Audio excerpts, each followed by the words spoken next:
This is the Hope Not Note podcast, where we answer your questions and share inspirational stories to fill your soul with hope. Our mission is to empower hope to those who have been plagued by note. I'm Dr. Dylan Caswell. And I'm Brandy. And we're here to bring you out of the note and into hope. Welcome to the Hope Not Note podcast. Thank you so much for listening. We're thrilled to be with you. Just want to share that we would love for your help. Oh. Just with liking and subscribing and smash that thumbs up button. Part of, like, the Hope community.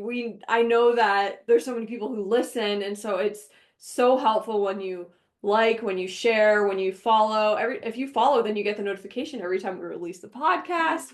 If you're listening on YouTube and you subscribe, anytime we upload any sort of video, you get a notification. And so that is what we would love help with. Everyone needs help. Yeah. And we would very, very much be very grateful for your help in spreading this to as many people as we can. Yeah. And it sounds like Nat, our question asker, needs some help too. Perfect. Nat asks, I've been told that I pronate and I'm looking at my feet and I see that they're very flat. Should I get inserts or should I be concerned with this? Nat, short answer, no. End podcast. and podcast. And no, we got to kind of, like the magic school bus, you get in the school bus and you dive down and you go look at the science of the human body. We're going to do that, but like for history. So I don't know what you want to call it, like the magic ship going back to the 70s. All right. So going on a paddle boat. Quick history lesson. Whenever we look at these things, we have to start asking the question of, well, when did this start? Where did it come from? How has it evolved over time? And with research and these things backing it. So this idea of an ideal foot posture came out in the 70s. And don't quote me, but I think the exact year this study was published was in 1979. And it was by a researcher group, Root et al. I forget what journal it was in, but it basically presented this idea of an ideal foot posture. This is what gave the rise to this position of subtalar neutral, and that having an arch in your foot is better than being flat-footed. And if you're flat-footed, that sets you up for risk of injury. All the things that we look at today, right? The issue was, it was in 1979, and the research up to this point has shown that that theory is not true. That it is now considered a myth that overpronating and flat foot are related to injury risk. I don't know why we're still living in the 70s in don't think we should be. The healthcare community. Yeah. And so many times through my career this far, I've taken more inserts out of shoes than I've ever put in. You took inserts out of my shoes. I took inserts out of your shoes. And I'll say, just kind of in the beginning of this, because I'm sure it will turn into a rant at some point, that there is a time and a place for inserts.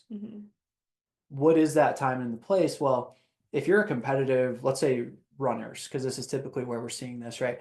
If you are a competitive runner and you have a competition coming up and you've been training and you've been working towards this competition and your feet are starting to bother you and you're not able to adjust your training load, your training volume, your training intensity because you have this competition, and the insert helps you to keep performing because it's changing where the forces are going in the foot when you're striding, then that can be used to get you through your competition.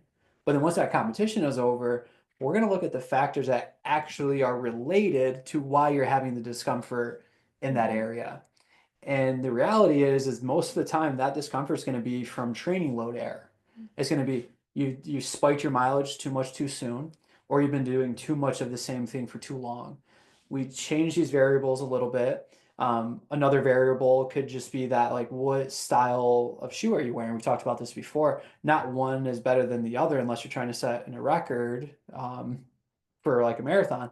Not wise to wear a minimalist shoe, but having variability in footwear at some point in your running career can be beneficial.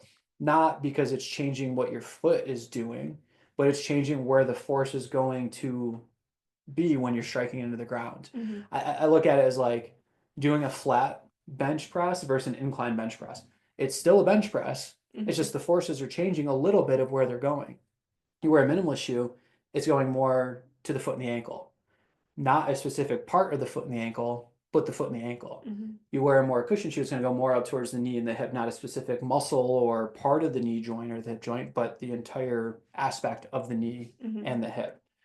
So inserts can be used if you need to keep training, you're having discomfort, and you're not able to adjust some of these factors.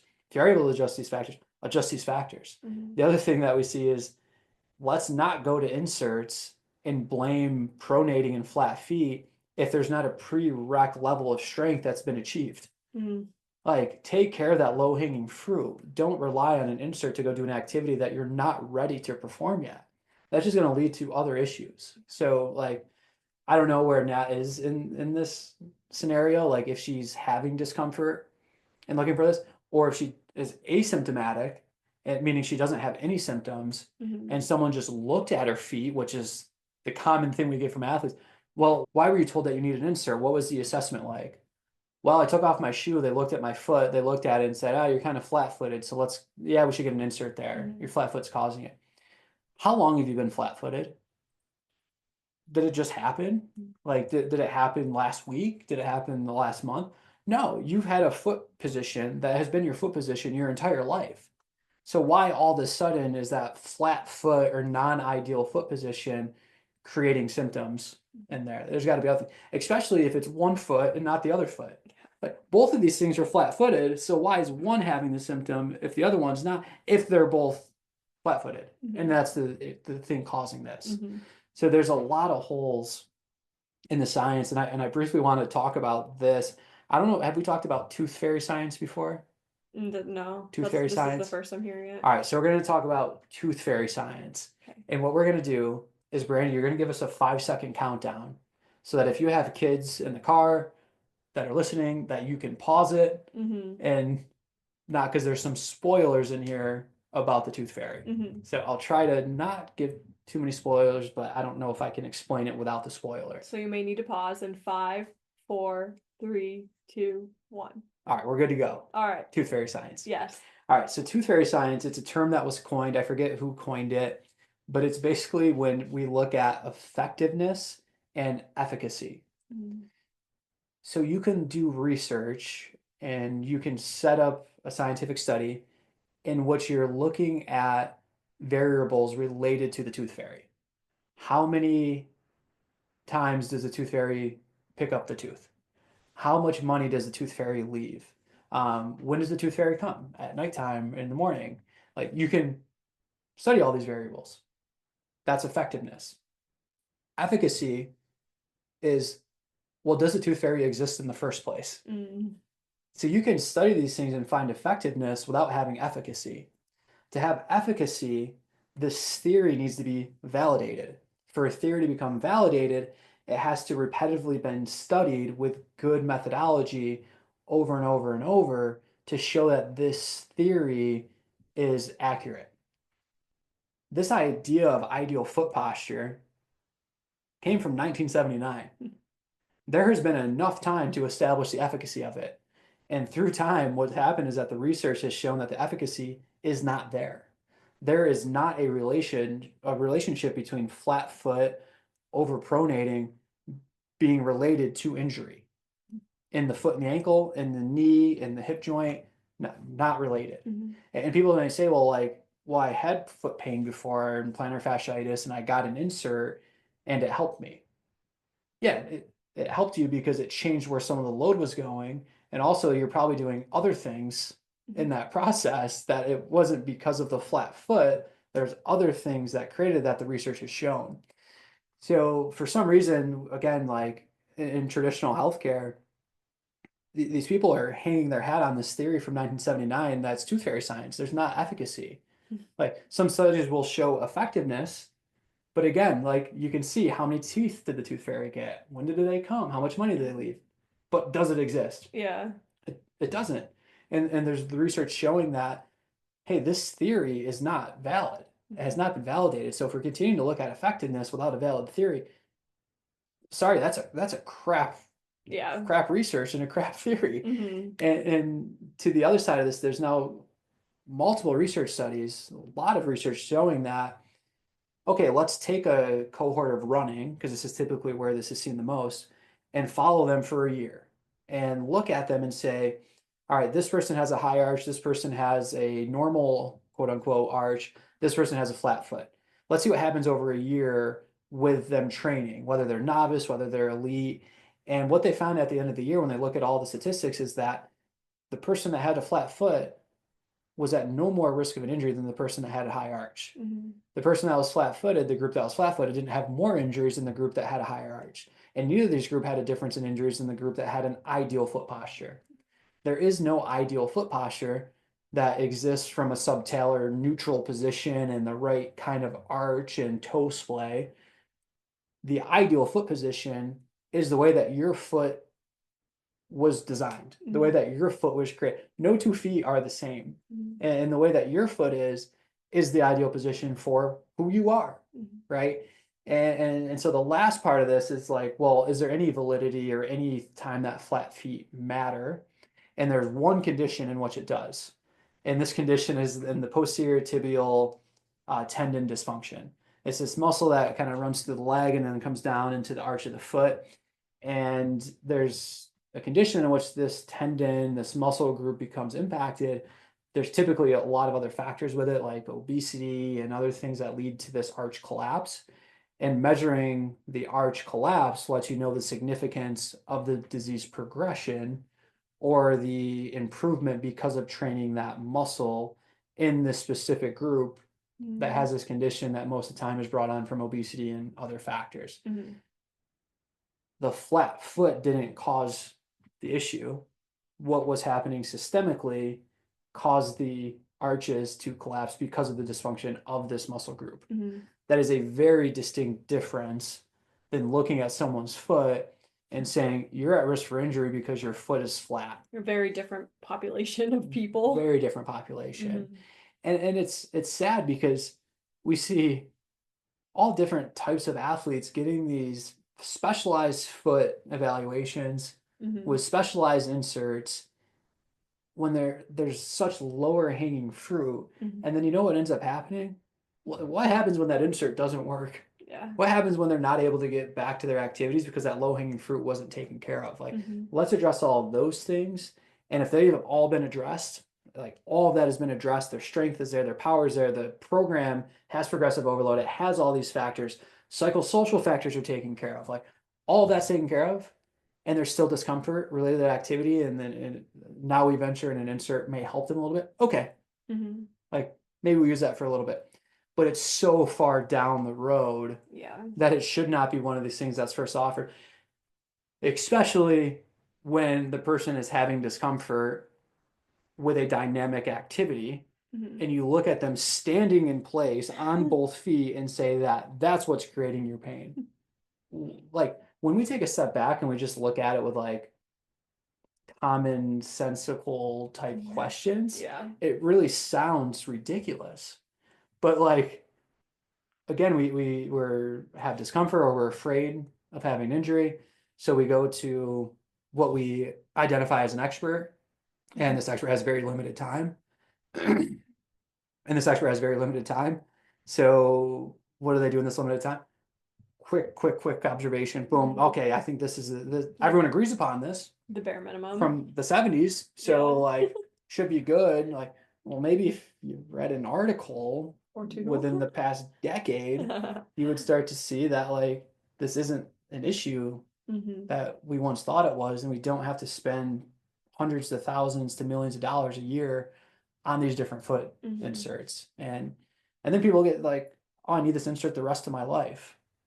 Like, you don't. And I look at athletes and I'm like, what happens when your shoe blows out and all of a sudden the equipment manager has to bring you a new shoe that doesn't have that insert and you're not able to transfer that insert because it's like really implanted in there? What do you do then? You just stop playing? Like your career's done until you get that next insert in? Like, come on, we're more adaptable. Like we're way more resilient. Let's take care of those low hanging fruit before we get to this. Do not be concerned about over pronating with running. There's a lot of research showing that elite runners pronate when they run distance. And you want to talk about like, oh, is this bad for me? Like some records have been set with people that overpronate. Yeah. And there's this whole thing Mhm. of like what's actually happening in the foot when a person's running because you see the shoe move and where the shoe's moving doesn't mean that's what the foot is doing. Mhm. So although you still like some people can have a higher arch shoe, like it doesn't mean that their foot is staying in that arch. Mhm. It means that there's some type of impact that's going into that area, but it doesn't mean that it's staying there. It can like lift the roof of it and be there, but like their foot can still go out or still go in supination, pronation. So again, I'm not concerned, and the science is very not concerned with flat feet, overpronation in athletes. Mhm. Take care of the low hanging fruit. Mhm. It's there as an option in those scenarios that we talked about, or if you have that one condition that I talked about. But other than that, it's way overhyped. The theory's a myth. Mhm. It's just not there. Yeah. This is the Doc Dylan rant brought to you by Hope Not Nope. I say that, but I really want to encourage Nat and anyone listening who either they feel like or they basically anybody who's been told something by a healthcare professional that you've listened to our podcast and we're coming here and we're saying like, yeah, that's just not accurate because hello, that was my life. Yeah. And I'm actually on the other end of these things, like not saying, oh, she's overpronating, oh, like her foot's very flat. I'm the opposite. I have quote unquote very high arches. And when I had my injury, the first time when I stress fractured my foot, I know that there was like I did it because I jumped off of a swing and then I played volleyball on it for like 2 months. Yeah. Like that happens, right? But after that, my doctor said, "Oh, you're prone to stress fractures because you have high arches. You need to wear arch supports." So I wore arch supports for a little bit of time, and then I stopped wearing them, started running cross country, thought I was fine, thought I was good. Then I re-stress fractured my same foot. And I don't know if it's just like my own brain. I don't remember if the doctor said it, but it was basically like you re-stress fractured it because you didn't have your arch Mm. support in. And so then for the next near decade, I believed that well, I guess it wasn't a decade, but for at least 5, 6, 7 years, I believed that one, I was in pain the whole time, but I believed that if I tried to do any activity without this in, I was continually stress fracturing my foot with any sort of impact, whether it was walking or jogging, playing basketball, anything. If I didn't have my arch support in, I truly believe that I was re-stress fracturing my foot, which actually created pain in my foot anytime I didn't have the arch support in because my brain was predicting it Right. because that's the input that I had received and that was the output that was being given. And so like that was my journey. And then come along I meet Dylan and he's like, yeah, no, that's not the case, and provided the science and all of the things. But like having to teach myself and my feet that they don't need arch support was kind of scary after having arch support in for so long.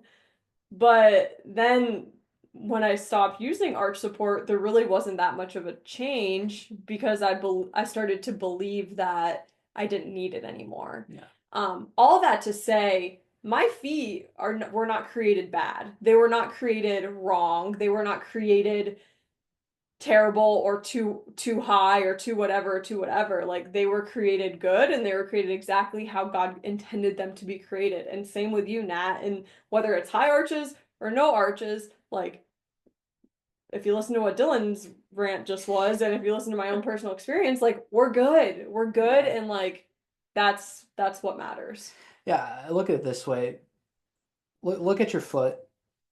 You don't have to know all the different joints in there. You probably haven't heard of this term unless you're in the healthcare field of subtalar neutral. Sounds fancy. Ooh, like what is that? It doesn't matter.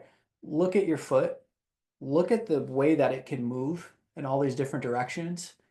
That's the way that it was designed, was to be Mm-hmm. able to be movable and adaptable. And like to think that we have to have a structure that holds it in this neutral position that was just defined as a opinion, Yeah. like that it doesn't make sense. Like now would we do something like that with the shoulder? Well, maybe if a person's like chronic dislocator, they have Mm. ligament laxity and they need to go play their sport and it's contact sport like football, hockey, or basketball. Some people would argue basketball's not a contact sport, but come on, there's I contact mean, that happens. I'm gonna give you some contact if Play, I'm playing play basketball. physical, right, like okay, this is a joint that has a lot of degrees of freedom that no longer has the structural stability because of injuries and because of these traumas. So we are going to try to hold it in place with external bracing for that specific activity. But is that the long-term solution? No. Guess what Mm. they're doing after the season?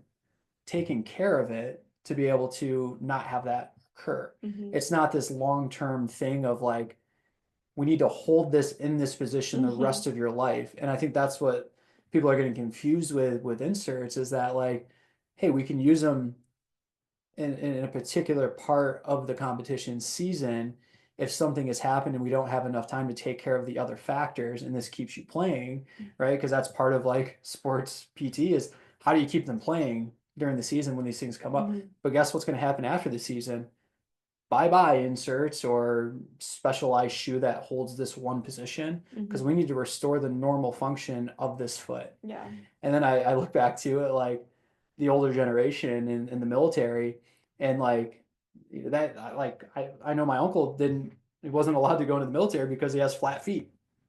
And that Wow. used to be a factor because of like the amount of foot injuries that But that were was happening. probably closer to the That's 70s probably closer to the when that 70s, came 60s, out. 70s, Yeah. and that. And partly, like, I would imagine, like, this is my opinion. I have to go back and look at it, and I will because I'm interested in this now, curious about it. Hmm. But I'd wonder, like, well, through the draft process of like World War II, Vietnam, like, they probably brought in a bunch of people, had a bunch of injuries that happened, stress fracture wise in the feet, and looked at it and said, oh, it's because of the flat foot. Maybe, just maybe, it's because they weren't trained to that volume Yeah. in which And they then they had were to drafted. hike and rock and run Yeah. that the military required at that particular time. Hmm. Now you can have the flattest foot in the country and join the military if you pass the other tests, which is not dependent on your foot Right. position and it being, flat foot versus high arch. It's, hey, we have programs that build you up to make you ready for those volumes that you're going to face in your different types of basic training, schoolhouses, and things like that. Hmm. Like it's load management. It's Hmm. not inserts. It's not an ideal foot position that you have to have the perfect amount of an arch in order to be able to perform or to not be at risk for injury. Hmm. Hope stories? Hope stories. Kick us off. All right, I'll kick us off. So my hope story is that I don't think everybody does, but like a lot of people that we know, and us included, they have a guilty pleasure TV show. Of course. You're right. Like for me, like it was The Office, Hmm. and I've watched it a lot of different times. That now I'm like I'd still watch it. Yeah. It's harder to find on streaming platforms and stuff like that. Um, but anyway, we're lately we've been watching Duck Dynasty, Oh, so good. like the old Duck Dynasties. There's like a reboot coming, I think this year Yeah, in in July. July. Yeah. Like pretty excited for that. But Duck Dynasty, I mean, I just remember the show like my dad would be watching it. What's funny too, my niece always like loved those shows like Duck Dynasty, Mountain Men. Really? Yeah, yeah. That's She'd awesome. always wake up with like my dad, her papa, and go out and they'd watch Mountain Men and these shows together. I'm like, what? Oh, whatever, it's their time. Yeah. But like, I don't know, there's nostalgic shows that you just remember like family members watching Hmm. that you would like sit down and watch too and enjoy. And we recently found like there's a Duck Dynasty channel Hmm. on like the TV that we have, and it's all Duck Dynasty shows. And watching it older with a different perspective, I like, wow, what a powerful show. Hmm. Like a lot of people like you'd watch it and you'd just be like, ah, it's a bunch of like Louisiana country bumpkins, just The like the rednecks. rednecks just doing these different things like this day to Hmm. day. And you watch it intentionally and you start to realize that, like, wow, they are doing everything they can to lift up the members of their community. Hmm. There's one of like, Uncle Si sees a tree go down, and that's typically where he sits in the duck blind. And that, like, if he was sitting there, his life would have been ended. And he goes through this, like, almost crisis of like Hmm. my life could have ended. And I like what's my bucket list? Hmm. So he creates this bucket list and it's going to like a hibachi restaurant and all these different things. So you watch that and you're like, entertainment wise, you're like, wow, that's comical. Like this is a Hmm. bucket list. But then you take a step back and you go, hey, this is the hibachi place right down the road Hmm. from their warehouse. Hey, this is a hot, the hot air balloon place like in their community. And you start to realize, like the bull riding one, you start to realize that, wow, they like made this skit so that the people in their community and the other businesses would get free airtime Hmm. without needing to pay for advertising. Yeah. And like seeing it from that aspect and Hmm. seeing this group that this family and community that's been extremely blessed to say, let's use our platform to Hmm. lift up other people in our community in a unique way that brings attention to their businesses and who they are. Like, Yeah. I'm like, man, that is It's freaking awesome. cool. Like that is what it's about. It's Yeah. like if you have a platform, like awesome, but like what's cool about it is how you can help other people Hmm. in there that have worked hard but maybe don't have that platform. Yeah. So it's way more powerful show than Yeah. I remember when I was younger. Sure. Yeah. Well, just to comment on that as well, and what my I have a great friend who loves the TV show One Tree Hill. Hmm. Obviously, it's not reality TV, it's fictional, but it was filmed in a place in North Carolina. And so she's gone on vacation there a couple of times, and so have I. And so it's cool to like see the bench where this couple met and like Yeah. things like that. But I think of like diehard fans of Duck Dynasty, Yeah. they're probably going to Monroe, Louisiana on vacation, just like we went to North Carolina on vacation.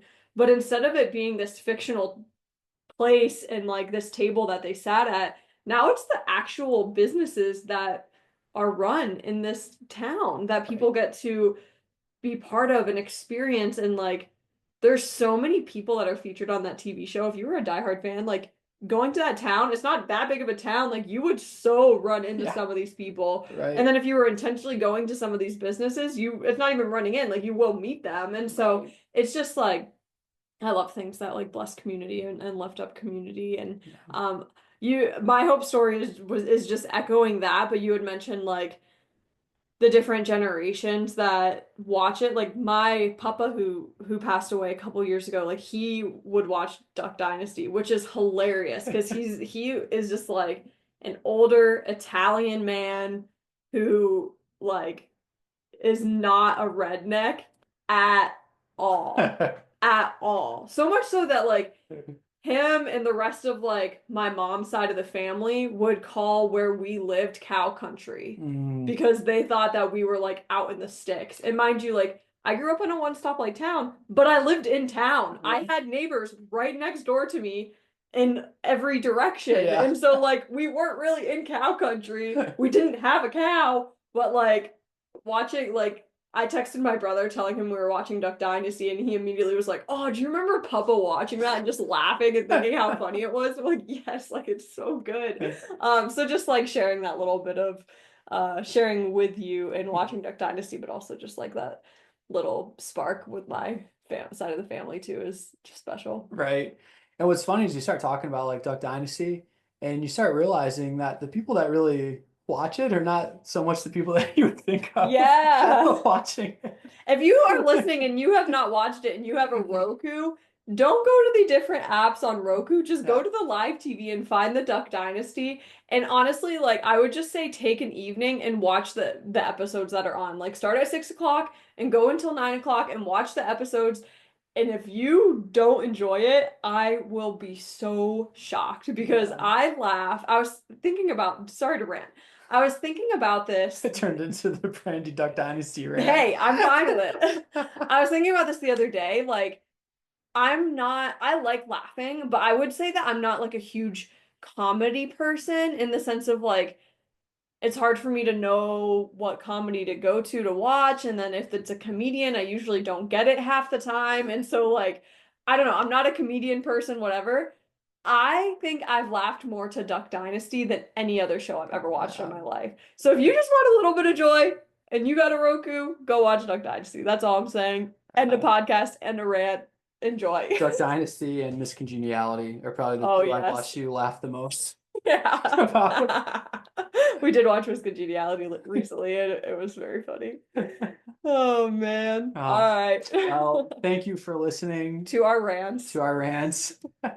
Nat, thank you for the question. We appreciate it. We hope that it helps to lessen the concern that you have about your feet. Instead of being afraid of your feet, it helps you to enjoy your feet in the way that your feet were made, and helps our listeners to start asking some of these questions from a basic perspective level before they feel like they need to dive into a specialized thing because that's what society says, or respected members in healthcare, when the research is old and outdated and is not showing to be the case anymore. Like, it's good to advance. It's good to know these new things and know that at the time that was a good theory.